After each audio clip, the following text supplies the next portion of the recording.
Thanks to XP Pen for sponsoring this video. More details at the end.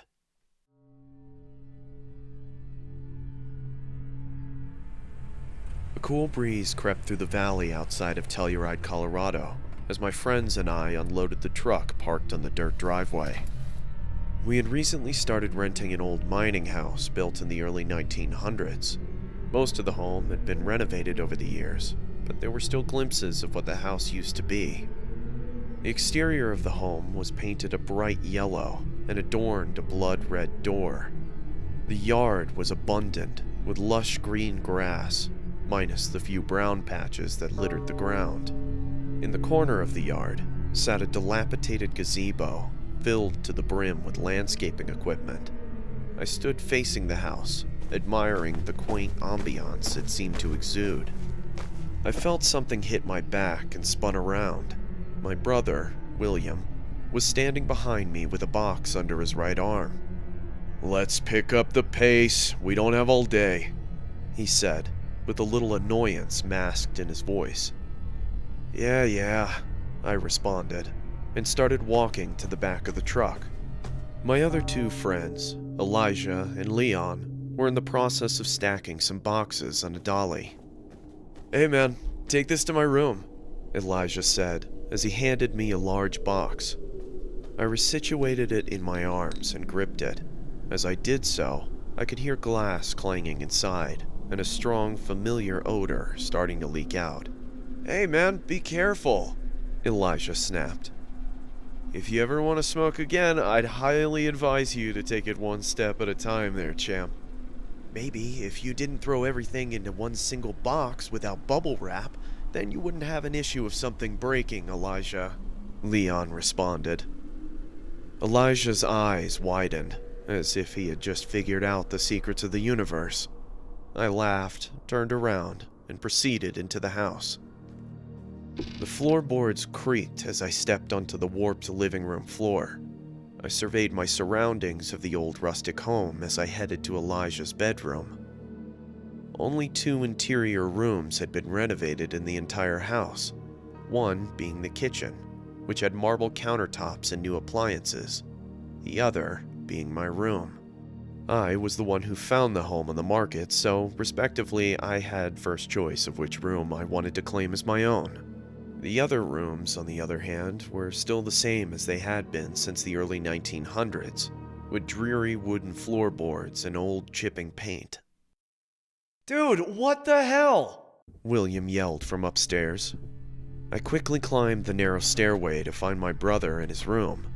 I walked in to find what looked like to be a large lump underneath the wooden floorboards. It almost looked like Andre the Giant was buried in the middle of the room. "I told you it was an old home, Will. Things shift over time," I said, trying to hold my snickering back. "Yeah, I get that. But you didn't say that I'd have to maneuver around a speed bump," he snapped back. I took a deep sigh and turned to him. "Okay, look man, we're only going to be here for a year. You've got plenty of room to put your bed so you're not sleeping on an incline." William turned back to the floor dejected. "That's easy for you to say. You're not staying on the cover of Sticky Fingers by the Rolling Stones." After we had moved everything into the house, we all plopped down on the couch, beers in hand, and began our well-deserved R&R. Elijah had already begun smoking, and the room started to fill with the pungent odor. "So are we going to be doing some ghost hunting tonight, boys?" Elijah said, as he passed the joint to Leon. "Oh, come on, you don't actually believe that crap, do you?" Leon responded as he was rolling his eyes. "The guy blew his brains out on the front porch in the 1930s. I'd be surprised if there wasn't a ghost floating through the halls. I mean, how do you think we got such a killer deal on rent?" William said as he lifted his arms and started mimicking the sounds of a specter. "Shut up. It's all nonsense. You've just been watching too much Ghost Hunters," I responded. "But anyway, I'm gonna go to bed. We need to get up early to do some cleaning. Good night, guys." I stood up and meandered to my room. In all reality, I was a little perturbed by what happened at this house. I've always been quite agnostic to my beliefs of ghosts or spirits, but I've never witnessed anything myself.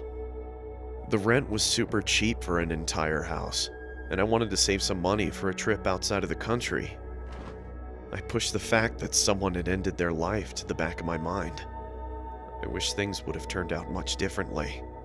I entered my room and slid under my sheets and basked in the warmth of my bed. It had been a long day and my body ached from moving. I grabbed my phone and looked for a rain and thunder YouTube video to help me sleep, and after about 15 minutes, I crept into comfortable darkness. My eyes shot open in the middle of the night. The moonlight shone through my window and enveloped my room in comforting light. I could hear creaking from the house as the wind howled outside. I tried to sit up, but found my efforts futile. Sleep paralysis was a regular occurrence in my life. It happened at least once a month due to stress and a little help from my antidepressants. At this point, I'd almost gotten used to it. I could hear what sounded like a light scratching noise coming from inside my room, and prepared myself for the usual dark figure to be standing in the corner. My eyes darted from left to right, trying to decipher where the noise was coming from. It was then I started to hear skittering, like someone or something was moving around. A cold feeling crept over my body as I started sweating profusely, my sheets becoming soaked. The skittering stopped, but was replaced by cracking, one that resembled that of broken bone. Out of my peripheral vision, I could see long, needle-like limbs protruding from my closet. They each moved slowly, tapping the wall as if they were looking for something. I then saw a large, bulbous black mass starting to show itself from the closet door. It was coated in tiny hairs and twitched almost habitually. A loud moan echoed throughout my room as the creature finally presented itself. A spider-like entity was situated on my wall. The reason I say spider-like was because its head had been replaced with that of a human one. Its eyes were blacked out from the shadows of moonlight, and its lower jaw was removed, revealing a blotchy tongue that oozed saliva. It was about the size of a twin bed and stared at me for what seemed like hours. My heart was racing. I was begging my body to move, but to no avail. I was stuck there, in suspended torment. I tried screaming, but I was unable to make a sound. All I could do was watch the creature on my wall as it grew closer. Suddenly, it skittered to the ceiling right above me and started scratching with its two front legs, almost like it was burrowing. It then started to sink into the wall, as if the wall had turned into quicksand. First, the abdomen, then the legs. Eventually, all that was left was its mangled head staring straight at me. Those cold, dead eyes boring into my soul. I could hear it moaning, and I could feel the drips of saliva hit my torso.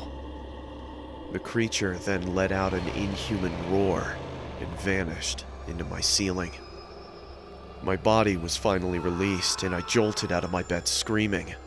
As I did, the house erupted into more terrified outcries coming from upstairs. Apparently, I wasn't the only one who saw something, and, unfortunately, it wouldn't be the last time either.